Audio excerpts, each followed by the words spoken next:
নয়না প্রতিদিন জাদুর ঘোড়াটার পিঠে চড়ে বেরিয়ে পড়ে নানা জায়গায়। কিন্তু একদিন রাতে সে জেগে দেখে ঘোড়াটা একা একা আয়নার ঘরের সামনে দাঁড়িয়ে আছে।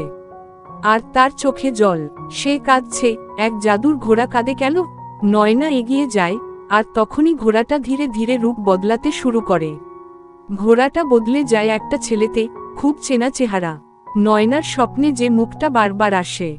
ঘোড়াটা আসলে এক জাদুতে বাঁধা রাজপুত্র, যাকে একটা অভিশাপ দিয়ে বলা হয়েছিল, যদি কেউ একা থাকতেও ভালোবাসে আর তোর সঙ্গে কথা না বলেও তোর কথা বোঝে, তবেই তুই আবার নিজের রূপ ফিরে পাবি। নয়নার নিঃশব্দ ভালোবাসা, নিঃস্বার্থ বন্ধুত্ব সেই অভিশাপ ভেঙে দেয়।